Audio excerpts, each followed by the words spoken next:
Bonjour mes chers élèves, je me présente, Madame Leïla Al-Ajmi, professeure principale émérite grade exceptionnel, exerçant au sein du lycée Mohamed Ataya Khaznadar. Mes chers élèves, on a préparé pour vous ces séquences d'apprentissage télévisées pour vous éclaircir certains thèmes du programme des SVT, de la 4e science expérimentale, 4e maths ainsi que la section sport. On a travaillé en équipe et en collaboration, encadré par Madame Nejied Ridi, inspectrice générale des SVT de la région Tunis 2. Mes chers élèves, on va entamer notre leçon dans le cadre du thème Reproduction humaine et santé, chapitre 3 Procréation, par une deuxième leçon, les étapes et les conséquences de la fécondation. Rappelons-nous, chers élèves, que nous avons déjà diffusé une première leçon dans le cadre du même chapitre 3, la procréation, une leçon intitulée « Les conditions de la fécondation » dont voici le rappel. Alors, les conditions de la fécondation porteront sur 3 volets. Les conditions relatives à l'homme, les conditions relatives à la femme, ainsi que les conditions relatives à la période de fertilité. Alors, pour les conditions relatives à l'homme, nous avons donc, il nous faut un sperme normal, des spermatozoïdes fécondants. Les conditions relatives à la femme, il faut une ovulation normale, une glaire cervicale normale filante perméable aux spermatozoïdes et des voies génitales femelles perméables et non obstruées. Enfin, les conditions relatives à la période de fertilité, il faut avoir des rapports sexuels pendant la période de fertilité. Pour ceci, mes chers élèves, on va entamer notre deuxième leçon, qui est les étapes de la fécondation. Pour ceci, on va vous diffuser une petite séquence vidéo qui va donc nous éclaircir certains points. Lors d'un accouplement, environ 300 millions de spermatozoïdes sont projetés dans le vagin d'une femme. Peu de temps après, des millions d'entre eux ressortent du vagin ou meurent par les sécrétions vaginales acides. Ensuite, les spermatozoïdes doivent passer par le col de l'utérus afin de rejoindre la cavité utérine. Les spermatozoïdes franchissent la glaire cervicale qui, au cours de l'ovulation, facilite le passage des spermatozoïdes. En effet, la glaire cervicale au cours de l'ovulation est à maillage lâche et filante. Les spermatozoïdes continuent de nager pour rejoindre l'utérus, même si des millions d'entre eux meurent et traversent la glaire cervicale. Généralement, ce sont des spermatozoïdes anormaux ou non vigoureux. Dans l'utérus, les contractions des muscles utérins aident les spermatozoïdes à rejoindre l'ovocyte au niveau du tiers supérieur de la trempe. Une partie des spermatozoïdes se dirige vers la trempe de Fallope vide, alors que d'autres spermatozoïdes se dirigent vers l'autre trempe contenant l'ovocyte du côté de l'ovaire qui a ovulé. Pour continuer leur chemin, les spermatozoïdes se déplacent à contre-courant. Une partie d'entre eux va être piégée dans les cils qui tapissent la trempe. Il faut rappeler qu'au cours de ce trajet, il y a capacitation des spermatozoïdes, c'est-à-dire que les glycoprotéines membranaires des spermatozoïdes seront démasquées. Enfin, les spermatozoïdes atteignent l'ovocyte. Seulement quelques dizaines de spermatozoïdes parmi les 300 millions initiaux survivent.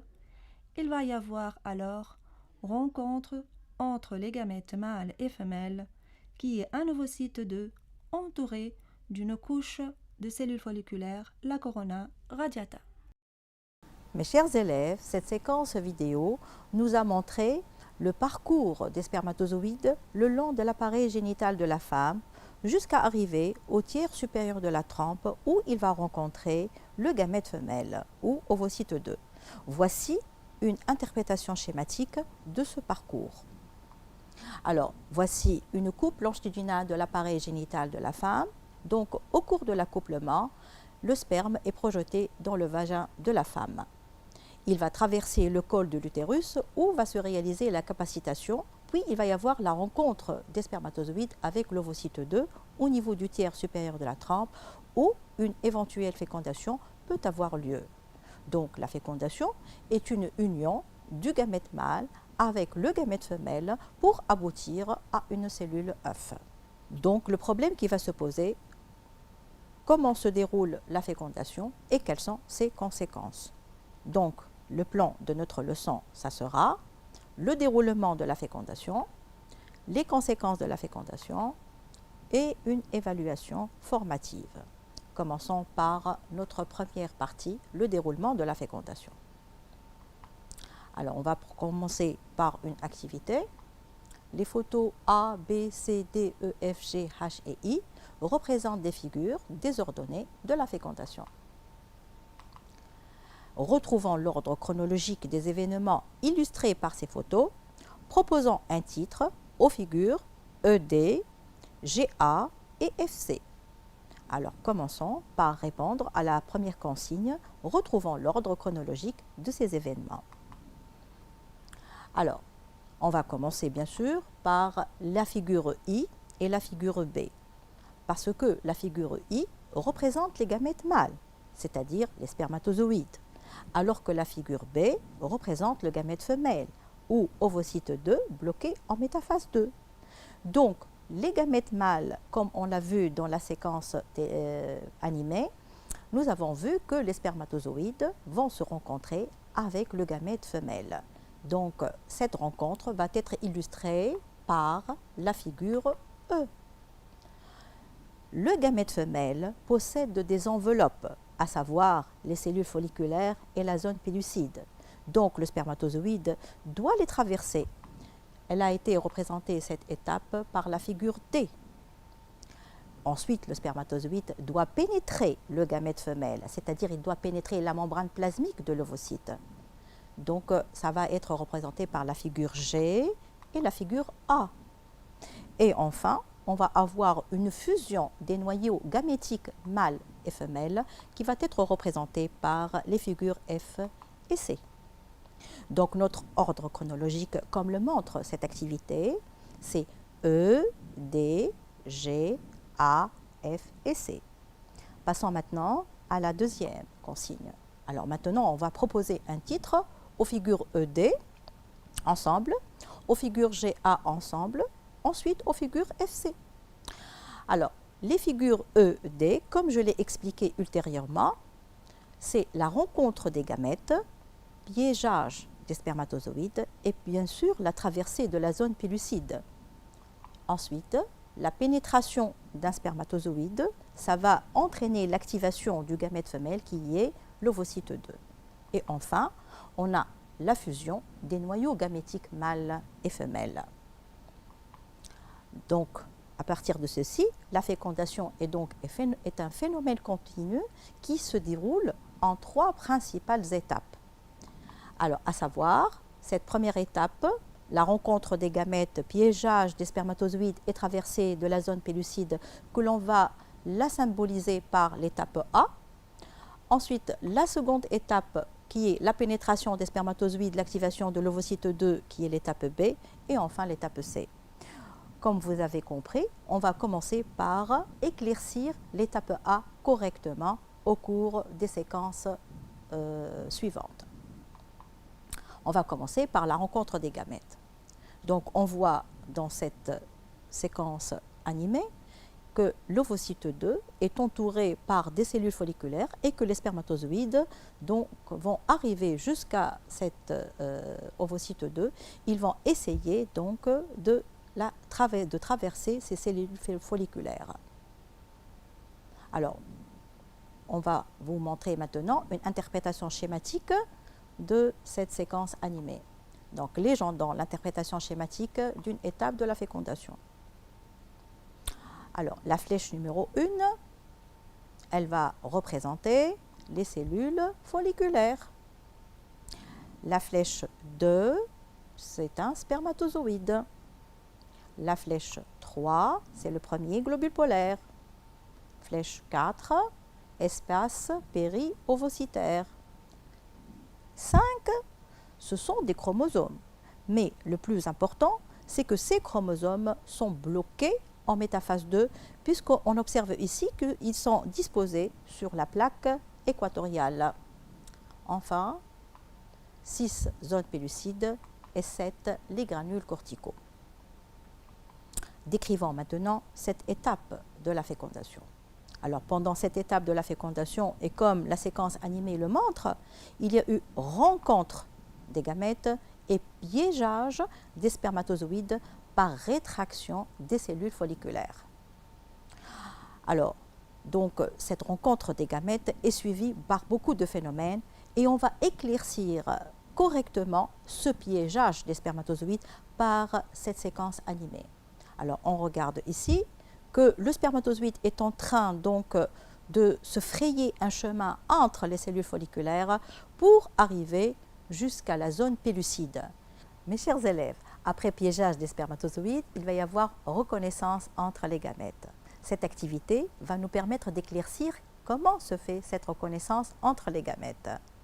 Pour ceci, des observations au microscope électronique ont permis d'élucider le mécanisme de reconnaissance entre les gamètes. Le document suivant représente un schéma détaillé de la rencontre ovocyte-spermatozoïde dans la trempe.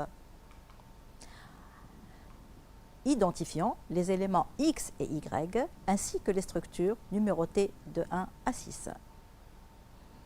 Alors, l'élément X, il est déjà connu, c'est un spermatozoïde, mais le détail ici qu'il faut l'ajouter, c'est un spermatozoïde capacité. L'élément Y, c'est un ovocyte 2 bloqué en métaphase 2. La flèche 1, c'est le noyau. 2, acrosome. 3, glycoprotéines.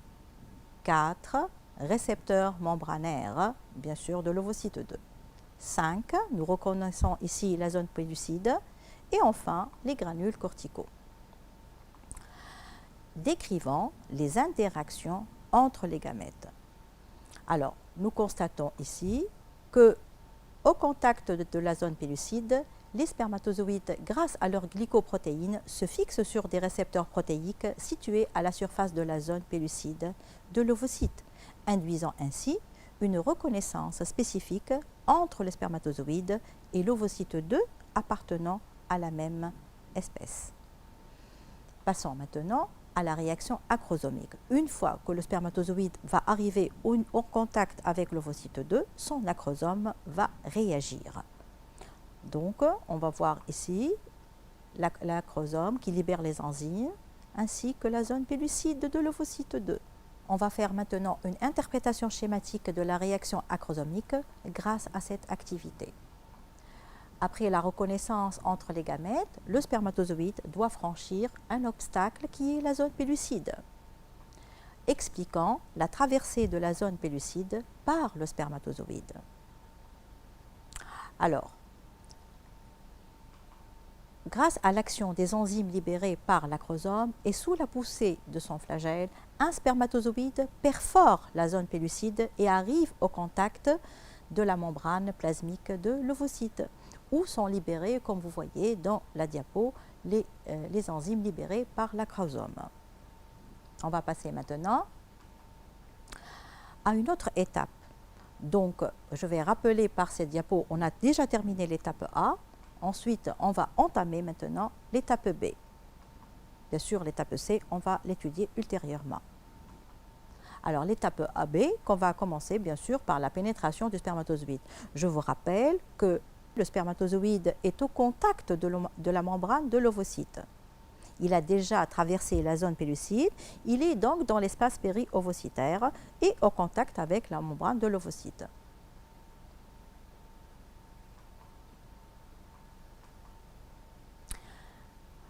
Alors, le spermatozoïde s'accole tangentiellement à l'ovocyte, sa membrane plasmique fusionne avec celle de l'ovocyte et il s'enfonce dans le cytoplasme ovocytaire. On va voir maintenant comment la membrane va fusionner avec la membrane de l'ovocyte. Donc, la fusion des membranes. Alors, ça, c'est la zone pellucide, l'espace péri-ovocytaire et de l'autre côté la membrane plasmique donc, de l'ovocyte 2. Donc on observe dans cette animation qu'il existe une fusion entre les deux membranes plasmiques des deux gamètes. On va interpréter maintenant schématiquement cette fusion des membranes. Alors le document suivant représente un détail des événements se déclenchant au niveau de la zone de pénétration du spermatozoïde. Exploitons ce document afin de décrire les événements conduisant à la pénétration du spermatozoïde dans le cytoplasme ovocytaire. Alors, je rappelle que le spermatozoïde possède un centriole proximal, la membrane plasmique du spermatozoïde, donc elle est claire ici, ainsi que la membrane plasmique de l'ovocyte.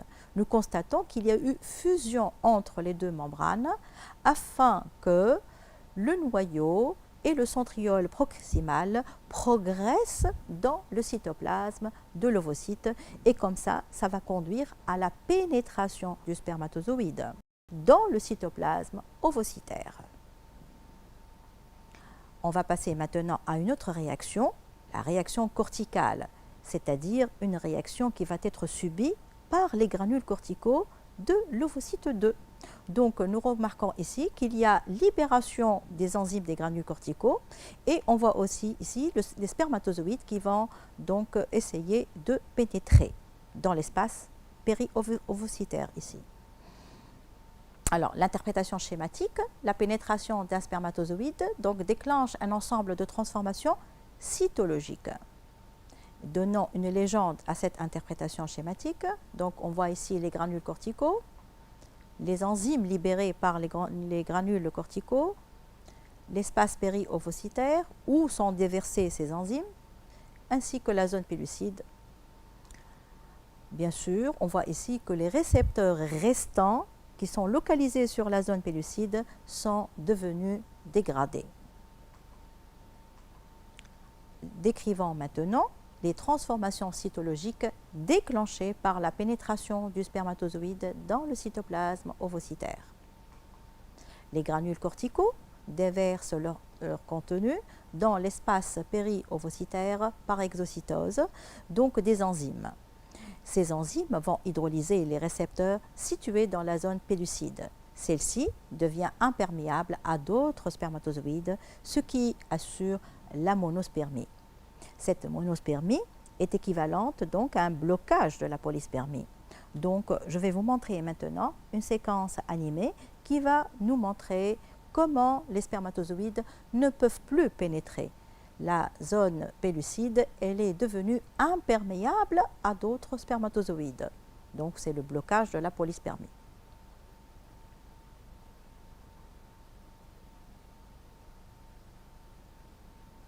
Va y avoir aussi une reprise de la deuxième division de la méiose, parce que l'ovocyte 2 va être donc activé de façon cytologique et de façon surtout nucléaire. Donc nous remarquons ici qu'il va y avoir reprise de la deuxième division avec expulsion du deuxième globule polaire et formation des deux pronucléi mâles et femelles.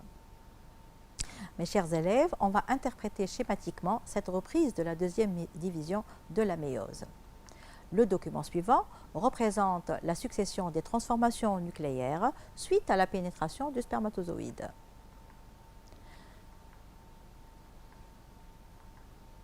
Décrivant les transformations nucléaires déclenchées par la pénétration du spermatozoïde dans le cytoplasme ovocytaire. Alors, on remarque d'après ce schéma qu'il va y avoir donc achèvement de la deuxième division de la méiose et bien sûr expulsion du deuxième globule polaire et formation du pronucléus femelle. Le noyau du spermatozoïde gonfle et devient pronucléus mâle et son centriole proximal devient un astère. La fécondation est un phénomène continu, bien sûr qui se déroule en trois principales étapes. On va travailler maintenant l'étape C, qui est maintenant la fusion des pronucléi. Donc passons à l'étape C, qui va commencer par la cariogamie. Donc nous constatons ici les chromosomes de la cellule œufs qui vont donc se former à partir des 2 pronucléi mâles et femelles. Alors, les figures suivantes représentent une autre étape de la fécondation, décrivant la suite des transformations nucléaires déclenchées par la pénétration du spermatozoïde dans le cytoplasme ovocytaire. Le noyau donc de l'ovocyte, il va se réhydrater et gonfle, formant le pronucléus femelle.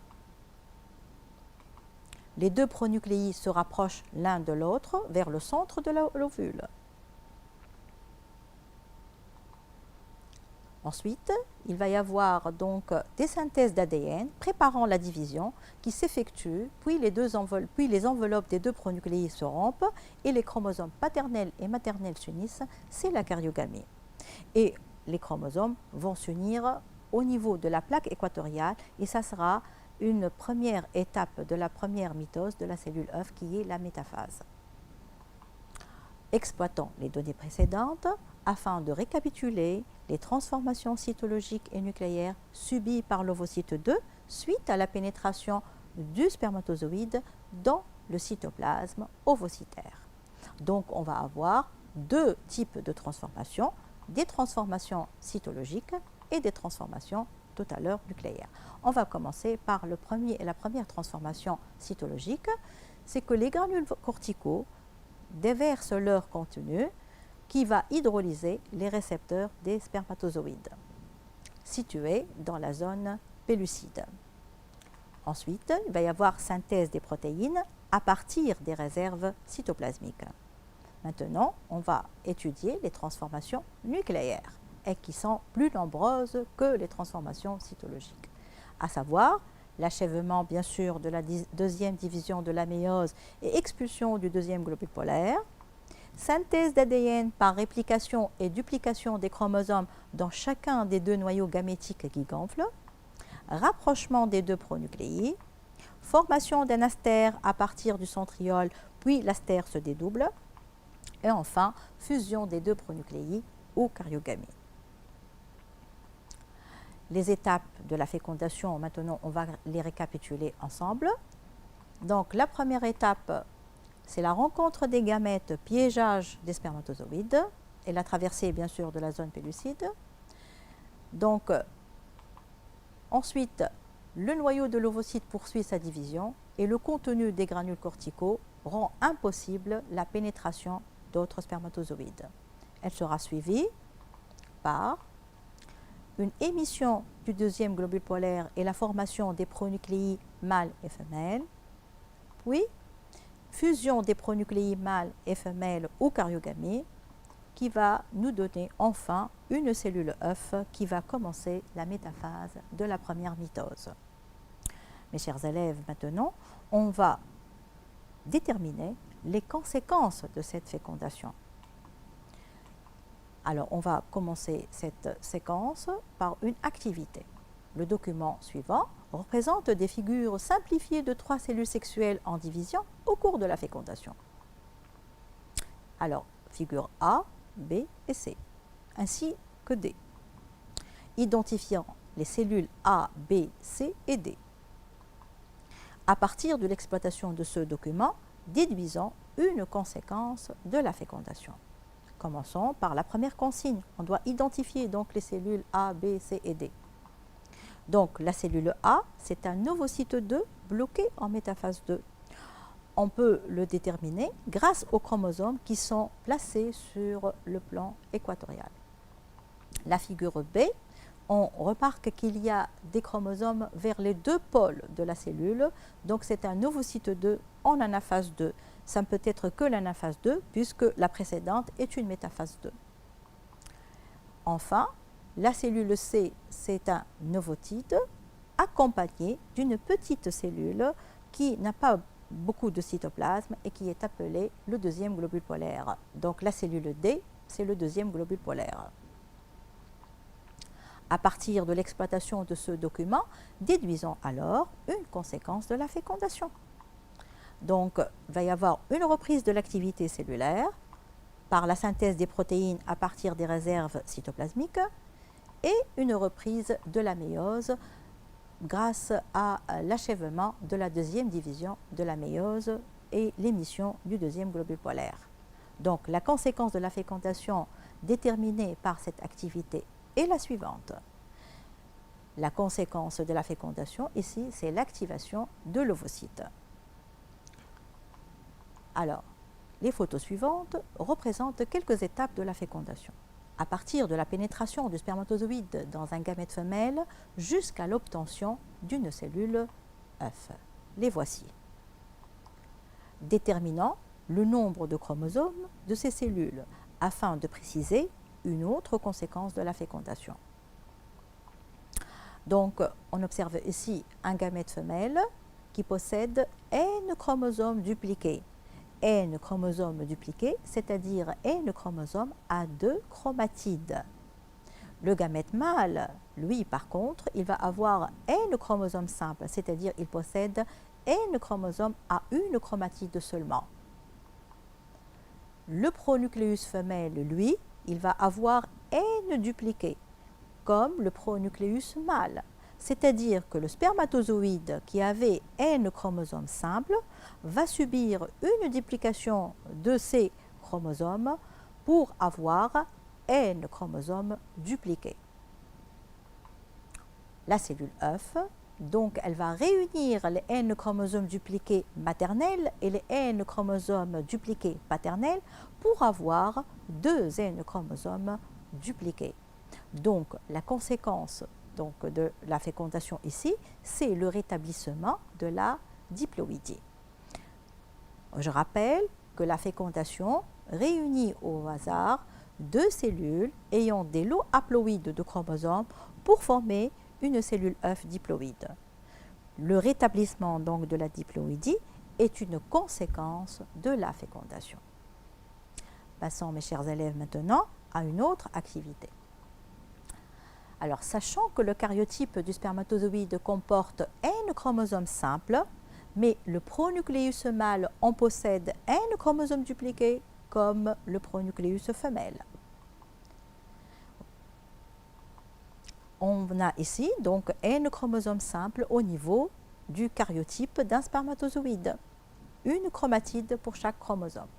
Là, on a N chromosomes dupliqués pour les chromosomes X et pour les autosomes, bien sûr, expliquant le rétablissement de la diploïdie de la cellule œuf.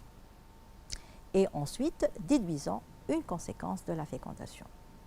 Alors, mes chers élèves, on va expliquer le rétablissement de la diploïdie de la cellule œuf grâce à cette photo. Donc, cette photo, elle représente donc une cellule œuf ayant un pronucléus femelle. Ce pronucléus femelle, il va avoir un karyotype ayant N chromosomes entiers, possédant le chromosome X. Le pronucléus mâle, qui possède lui aussi N chromosomes toujours entiers, possédant le chromosome Y. Après leur fusion aux karyogamies, nous constatons qu'il va y avoir un rétablissement de la diploïdie. Et bien sûr, le sexe de cet individu, s'il est né, il va être donc de sexe masculin. Donc la détermination du sexe du zygote est une conséquence de la fécondation. Mais mes chers élèves, il n'y a pas que cette possibilité. Le pronucléus femelle peut être, toujours il est de chromosome X, mais le pronucléus mâle, il peut avoir lui aussi un chromosome X. Et lors de la fusion entre les deux pronucléés, il va y avoir rétablissement de la diploïdie et on va avoir un individu, donc, s'il est né de sexe féminin. Et donc, à partir de ceci, nous avons déterminé une autre conséquence de la fécondation qui est la détermination du sexe du zygote. Afin de déterminer une autre conséquence de la fécondation, on s'intéresse maintenant à la transmission des chromosomes sexuels des parents aux descendants. Alors, on va compléter l'échiquier du croisement, caractérisant la transmission des chromosomes sexuels des parents aux descendants. Alors, on va utiliser cette garniture chromosomique. Donc cette femme, elle va avoir une paire de chromosomes sexuels X, X'. Cette garniture chromosomique va nous donner un pronucléus femelle ayant le chromosome X ou bien un pronucléus femelle ayant le chromosome X'. Le père, lui, il va avoir cette garniture chromosomique XY. Il va nous donner un pronucléus mâle ayant le chromosome X ou bien un pronucléus mâle ayant le chromosome Y. Lors de la fécondation, X peut rencontrer X maternel et X paternel, ou bien le chromosome X maternel va rencontrer le Y paternel, et ainsi de suite. Donc X' avec X ou bien X' avec Y. Déduisons maintenant le sexe de chaque zygote possible. Alors pour les individus ayant XX, ils seront donc de sexe féminin. Et pour les individus qui ont la garniture chromosomique XY, ils seront de sexe masculin. Donc, une conséquence qui a été déterminée à partir de cette activité, c'est le brassage de l'information génétique au cours de la fécondation. Alors, résumons maintenant, les conséquences de la fécondation sont l'activation de l'ovocyte 2, détermination du sexe du zygote, rétablissement de la diploïdie et enfin le brassage de l'information génétique. Mes chers élèves, maintenant, on va essayer d'évaluer nos connaissances. Alors, on va procéder par travailler ensemble un QCM. Alors, pour chacun des items suivants, de 1 à 4, il peut y avoir une ou deux réponses correctes, indiquant dans chaque cas la ou les lettres correspondant à la ou aux deux réponses correctes. Commençons par l'item 1. Parmi les événements qui se déroulent dans la trempe, on cite la réaction corticale, la réaction acrosomique, la capacitation des spermatozoïdes ou bien la nidation. Alors, les réponses qui sont correctes sont la réaction corticale et la réaction acrosomique. Item 2. Les enzymes des granules corticaux favorisent la pénétration du spermatozoïde à l'intérieur de l'ovocyte 2, ou bien assurent la dégradation des antigènes membranaires des spermatozoïdes, ou bien assurent la dégradation des récepteurs ovocytaires spécifiques aux spermatozoïdes. Enfin, favorise la polyspermie. La bonne réponse assure la dégradation des récepteurs ovocytaires spécifiques aux spermatozoïdes. Item 3. Le deuxième globule polaire possède le même nombre de chromosomes que l'ovocyte 1, qu'une spermatide, qu'un spermatocyte 1 ou bien qu'une cellule de la corona radiata. Alors, l'ovocyte 1 possède 2 N chromosomes dupliqués. Une spermatide possède N chromosomes simples. Un spermatocyte 1 possède 2 N chromosomes dupliqués. Les cellules de la corona radiata possèdent 2 N chromosomes. Donc, la question, le deuxième globule polaire possède le même nombre de chromosomes. Le deuxième globule polaire possède N chromosomes simples. Mais là, la question ne se pose pas sur l'état des chromosomes. Elle se pose sur le nombre de chromosomes seulement. Donc, le deuxième globule polaire possède N chromosomes comme la spermatide. Donc, l'unique bonne réponse ici, c'est B. Passons maintenant à l'item 4. Au cours de la fécondation, la pénétration du spermatozoïde dans l'ovocyte 2 entraîne successivement les événements suivants. Alors ici, on va vous donner des événements qui sont désordonnés et vous devez les ordonner selon la succession des étapes de la fécondation. Les voici. Voilà. Donc, en regardant ces propositions, nous constatons que la bonne réponse est C. Il faut que la réaction corticale soit la première, ensuite l'émission du deuxième globule polaire, la formation des pronucléides suivie par la cariogamie. et non pas le contraire comme les autres propositions.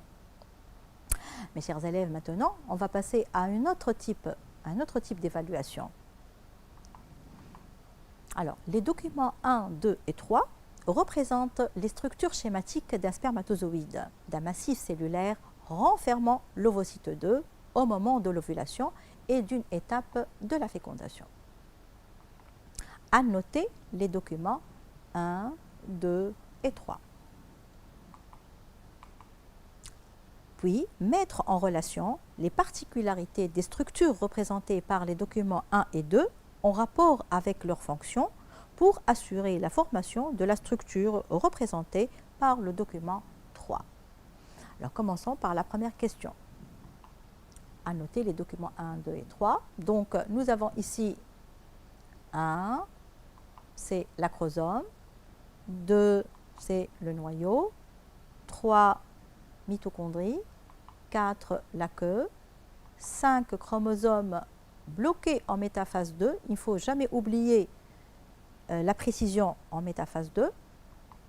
6 cellules folliculaires de la corona radiata, 7 zones pellucides, 8 granules corticaux, 9 pronucléus femelle, 10 pronucléus mâle.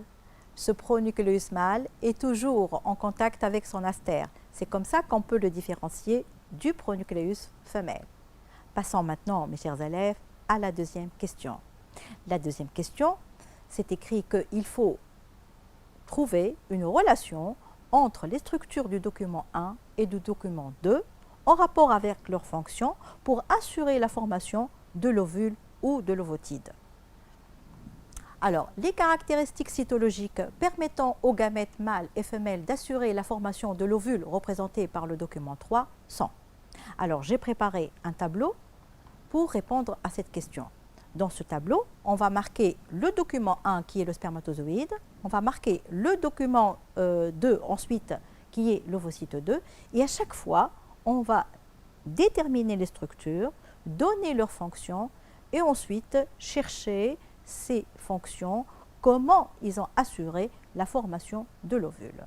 Alors, la première structure, la forme allongée, ainsi que la masse très faible du cytoplasme, assurent la mobilité du spermatozoïde. La présence de mitochondries permet de fournir l'énergie nécessaire au mouvement du flagelle.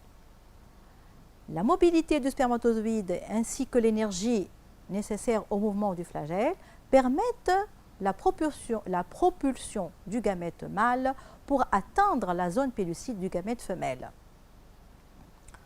Présence de glycoprotéines sur la membrane de la tête du spermatozoïde, ceci a pour rôle la reconnaissance entre le spermatozoïde et l'ovocyte. De même pour l'ovocyte.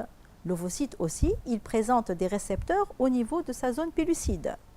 Ces récepteurs vont permettre cette reconnaissance entre les spermatozoïdes et l'ovocyte. Cette reconnaissance déclenche alors la réaction acrosomique permettant la pénétration du spermatozoïde à l'intérieur de l'ovocyte. Une autre structure de l'ovocyte 2, ce sont les granules corticaux, présents au niveau du cytoplasme de l'ovocyte 2. Leur fonction, c'est de déverser leur contenu enzymatique dans l'espace péri-ovocytaire, ce qui va dégrader les récepteurs restants et ce qui va empêcher alors la polyspermie. Enfin, l'ovocyte 2 présente des chromosomes bloqués en métaphase 2 et bien sûr, nous savons tous que les chromosomes sont le support du matériel génétique donc de cette cellule. Et ce matériel génétique est la moitié du matériel génétique de la cellule œuf qui va se former.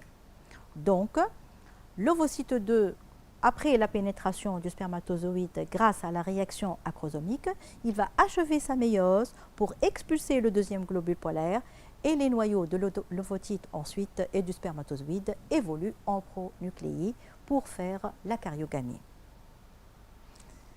Merci pour votre attention, mes chers élèves. J'espère que la séance d'apprentissage télévisé pour aujourd'hui a été bénéfique pour vous. Je vous souhaite une réussite pour votre examen. Et à la prochaine!